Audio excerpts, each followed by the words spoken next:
அல் ஹயாஉ ஷுஹ்பத்துன் மினல் ஈமான்.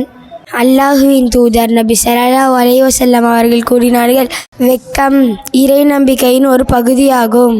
அல்லாஹ் குர்ஆனில் கூறுகிறான், வகுல் லில் முஃமினீன யகுல்லு மின் அபுசாரிஹிம்.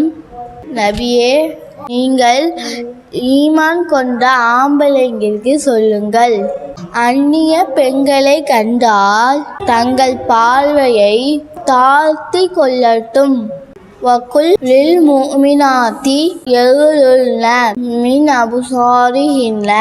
நபியே, ஈமான் கொண்ட பெண்களுக்கு சொல்லுங்கள், அந்நிய ஆண்களை கண்டால் தங்கள் பார்வையை தாழ்த்தி கொள்ளட்டும். அல்லாஹ்வுடைய தூதர் ஸல்லல்லாஹு அலைஹி வஸல்லம் சொன்னார்கள், யா அலி, ஒரு பார்வைக்கு பிறகு இன்னொரு பார்வையை ஒரு பெண்ணின் மீது செலுத்தாதே. முதல் பார்வை உன்னுடையது, இரண்டாவது பார்வை உன்னுடையதல்ல, ஷைத்தானுடைய பார்வை.